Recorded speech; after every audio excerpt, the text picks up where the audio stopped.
아침 예배를 기도로 시작하겠습니다. 하나님 감사합니다. 주님께서 저희를 이 아침에 또 불러주셔서 예배로 하나님 앞에 하루를 시작하게 하시니 감사를 드립니다.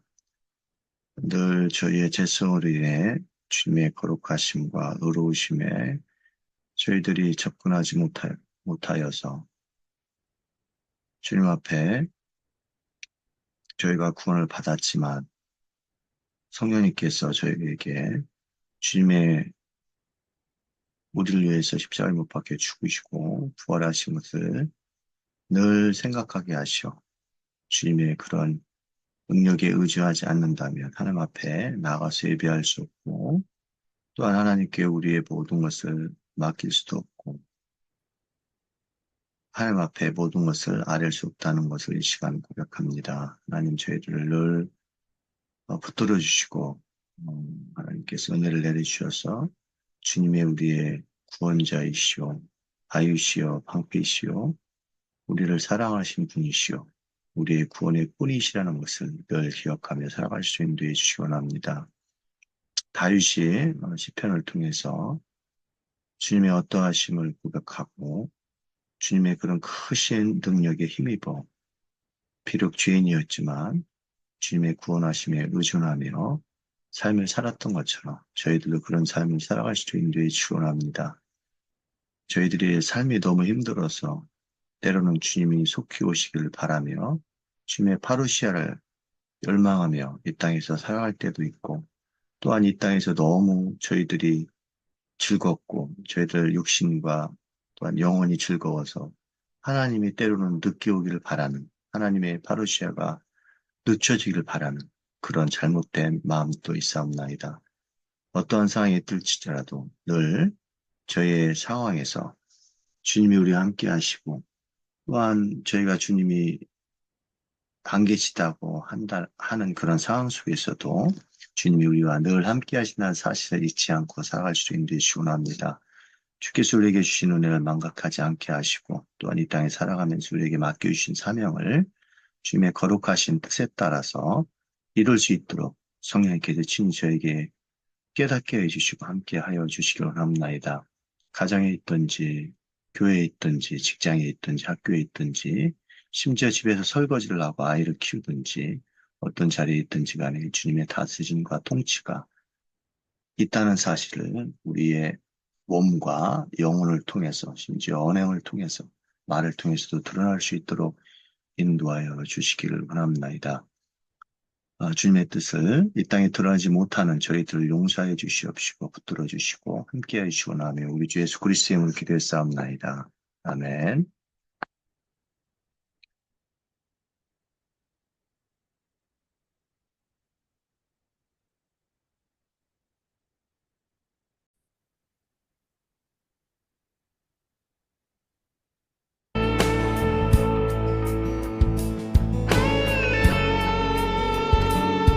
자, 이 시간 우리 찬양을 들으신 다음에 하도록 하겠습니다.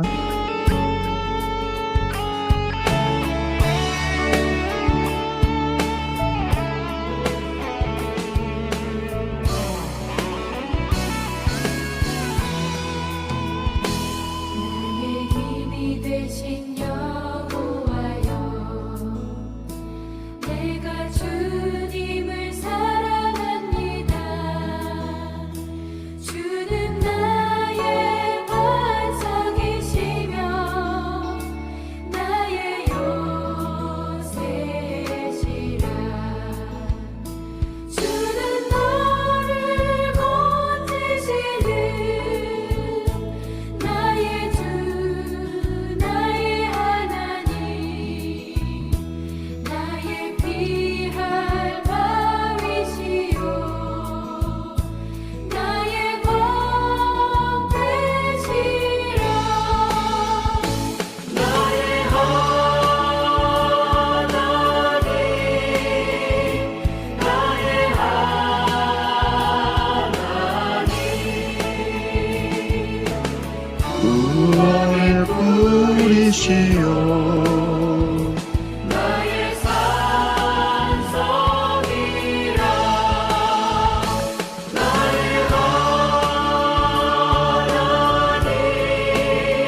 공유를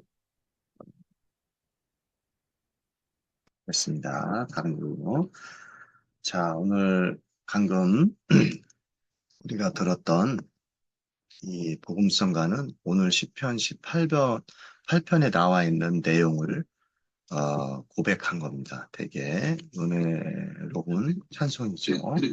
오늘 시편 18편은 상당히 깁니다. 그래서 제가 이 길기 때문에 이렇게 잘라서 이렇게 제가 말씀을 전하려다가 그렇지 않고 다 관련돼 있어서 1절부터 50절까지 그냥 읽는데도 시간이 많이 걸릴 것 같아서 오늘은 제가 이렇게 구절구절 하나님 말씀을 풀이하는 것보다 1절부터 50절까지 쭉 읽어가면 어느 정도 시간이 될 것 같아서 시편 18편 1절부터 50절까지의 전체적인 구조가 무엇인지만 잠깐 설명하고 하나님 말씀을 그대로 읽도록 하겠습니다. 그리고서 마치도록 하겠습니다. 이 말씀도 되게 유명한 말씀입니다. 그래서 아까 찬송에 나와 있는 것을 제가 들려드렸습니다. 워낙 유명한 거기 때문에 이렇게 찬양으로도 만들어진 것 같습니다. 오늘 이 시편 18편은 그 다윗이 왕이지 않습니까? 그러니까 하나님께서 그 왕을 구원해 주셨다, 왕을 도와주셨다, 뭐 그런 내용을 이야기하고 있습니다. 그래서 다윗이 하나님을 찬양하는 계속 그런 어떤 주제들이 나왔지만 하나님께서 왕을 도우셨고 그 왕이 하나님을 찬양하는 그런 내용으로 구성되어 있습니다. 근데 이제 더 중요한 것은 다윗이 이제 신약 성경에 오실 예수 그리스도를 예표하고 있다.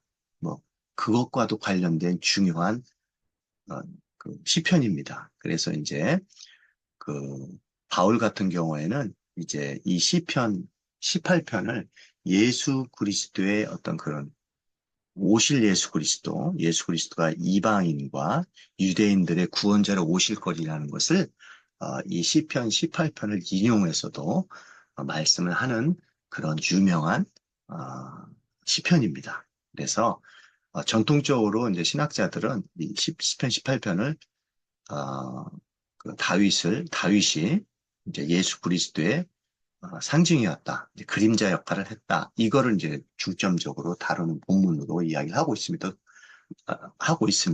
또 그게 맞기도 하고요.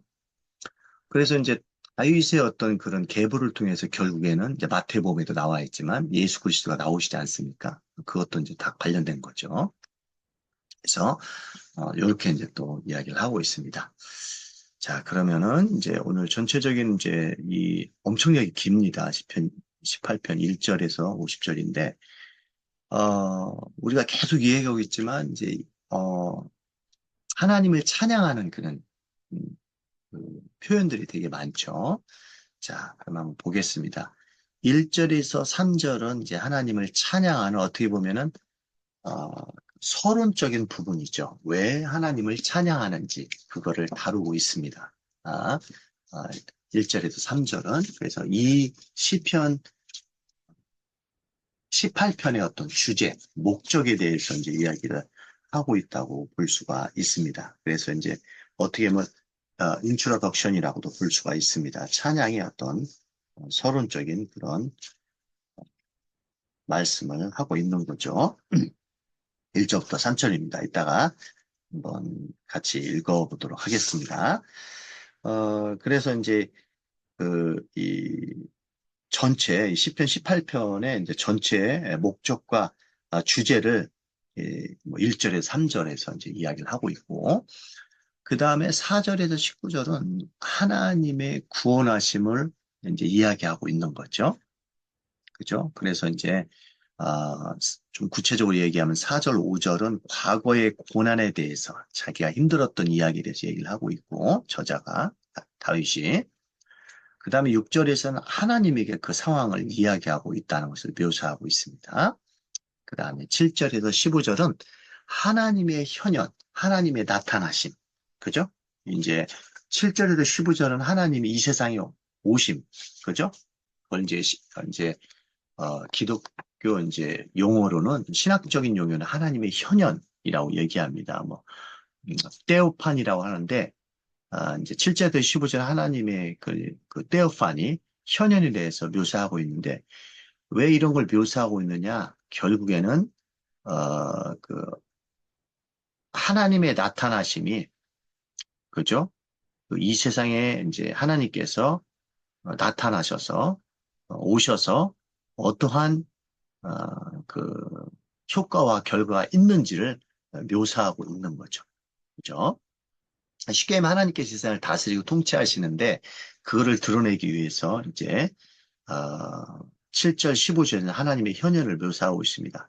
하나님의 어떤 활동들, 그죠? 에 대한 어떤 그런 묘사를 하나님이 어떻게 활동하시는지 이 땅에 오셔가지고 그거를 묘사하고 있다는 거죠. 물론 이때 당시 하나님이 그 육체를 가지고 오신 건 아니죠. 그죠? 그러니까 이런 것들도 결국엔 이제 그리스도가 어, 오심을 약간은 얘기할 수도 있습니다. 좀 지나치게 얘기하자면. 그래서 이 땅에 오셔서 하나님께서 어떻게 우리에게 이제 사역하시는지 하나님의 활동에 대해서 묘사하고 있습니다. 그 다음에 16절, 19절에서는 7절, 15절에 하나님이 이 땅에 오셔서 어떻게 자기가 사역하시는지 나타나시는지를 묘사하는데 이것이 이제 우리에게 상당히 중요하다는 것을 묘사하고 있습니다. 그렇죠? 그리고 20절, 30절에는 하나님을 또한 찬양하고 있습니다. 그래서 하나님의 하나님의 길, 이것이 참 완벽하다.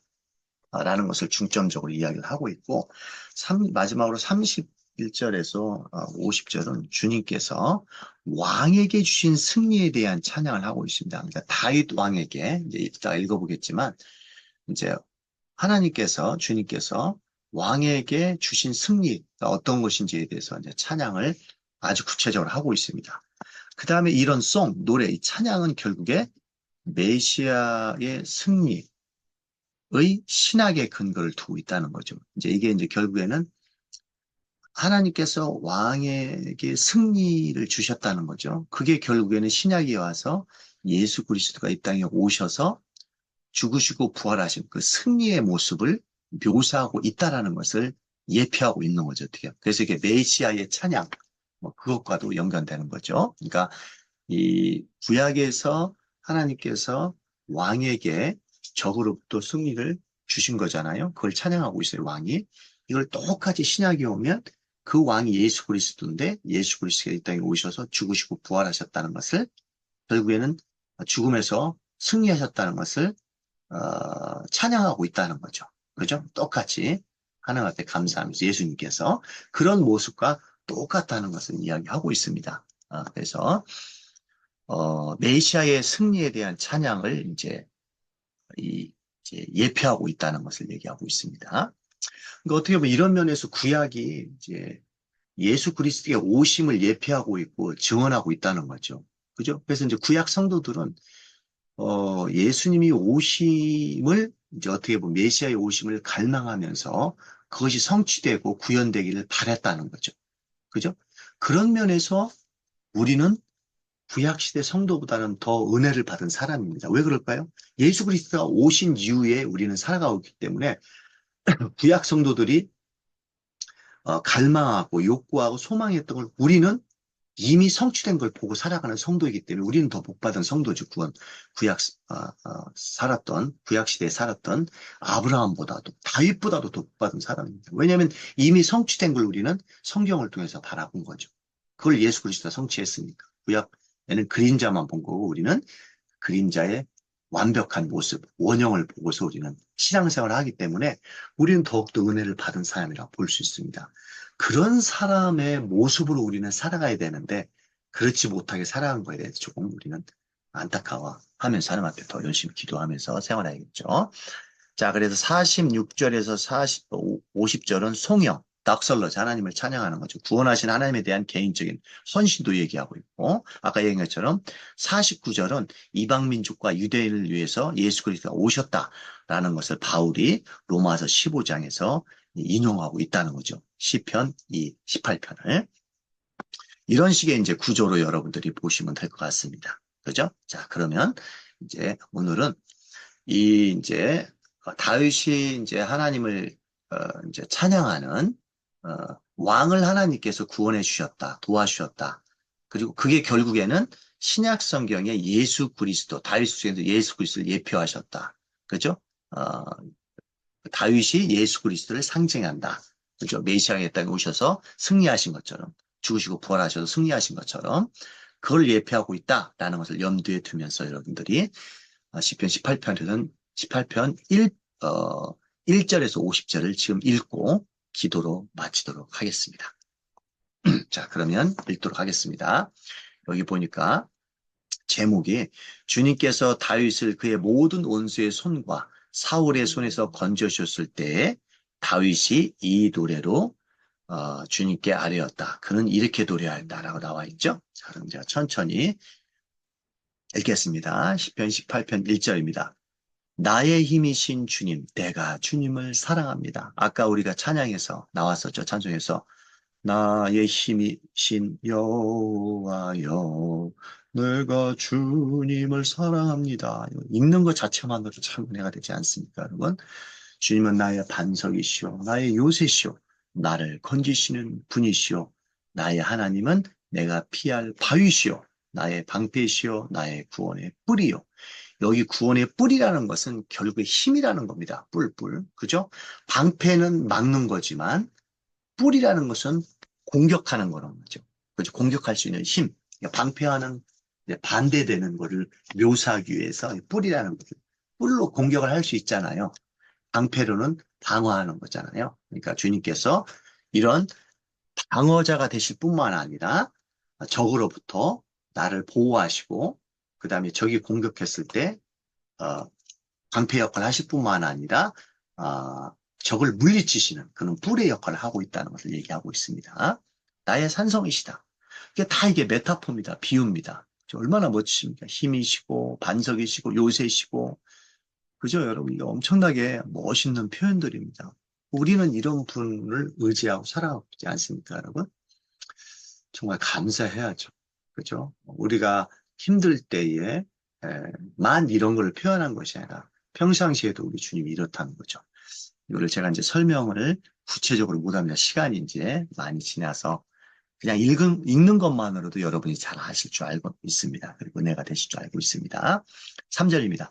나의 찬양을 받으실 주님. 당연히 그렇죠. 찬양을 받으실 분이죠. 내가 주님께 부르짖습니다. 주님께서 나를 원수들에게서 건져주실 것입니다. 죽음의 사슬이 나를 휘감고 죽음의 물살이 나를 덮쳤으며 수홀은 죽음, 사망 뭐 그런 걸 얘기하는 거죠. 수월의 줄이 나를 동여묶고 죽음의 덫이 나를 덮쳤습니다. 내가 고통 가운데서 주님께 부르짖고 나의 하나님을 바라보면서 살려달라고 부르짖었더니 주님께서 그의 성전에서 나의 간구를 들으셨습니다. 주님께서 부르짖는 나의 부르짖음이 주님의 귀에 다다랐습니다. 7절입니다. 주님께서 크게 노하시니 땅이 꿈틀거리고 흔들리며 산의 뿌리가 떨면서 뒤틀렸습니다. 그의 코에서 연기가 솟아오르고 그의 입에서 모든 것을 삼키는 불을 뿜어내시며 주님의 분노하심을 얘기하는 거죠. 그에게서 숫덩이들이 불꽃을 튕기면서 달아올랐습니다. 9절입니다. 주님께서 하늘을 가르고 내려오실 때 그 발 아래는 짙은 구름이 깔려 있었습니다. 그러니까 이게 아까 얘기한 것처럼 뭡니까? 이제 그 7절, 15절은 하나님께서 이 땅에 이제 나타나신 현현의 그죠? 모습, 그죠? 이 땅에서 하나님께서 어떤 식으로 이제 나타나셨는지를 이제 말씀을 하고 있는 거죠. 자, 그 발 아래는 짙은 구름이 깔려 있었습니다. 10절입니다. 주님께서 구름을 타고 날아오셨습니다. 바람 날개를 타고 높이 쏘셨습니다. 어둠을 장막 삼아 두르시고 빗방울을 머금은 먹구름과 짙은 구름으로 둘러서 장막을 만드셨습니다. 주님 앞에서는 광채가 빛나고 짙은 구름은 불꽃이 되면서 우박이 쏟아지고 벼락이 떨어졌습니다. 주님께서 하늘로부터 천둥소리를 내시며 가장 높으신 분께서 그 목소리를 높이시며 우박을 쏟으시고 벼락을 떨어뜨리셨습니다. 주님께서 화살을 쏟아서 원수들을 흩으시고 번개를 번쩍이셔서 그들을 혼란에 빠뜨리셨습니다. 하나님께서 왕을 적들로부터 구원하시는 모습을 이야기하고 있는 거죠. 주님께서 꾸짖으실 때 바다의 밑바닥이 모두 드러나고 주님께서 진노하셔도 콧김을 내푸실 때 땅의 기초도 모두 드러났습니다. 이 만물을 다 하나님께서 어떻게 다스시는지 만물의 주인이시라는 거죠. 주님께서 높은 곳에서 손을 내밀어 나를 움켜잡고 잡아주시고 깊은 물에서 나를 건져주셨습니다. 주님께서 나보다 더 강한 원수들과 나를 미워하는 자들에게서 나를 건져주셨습니다.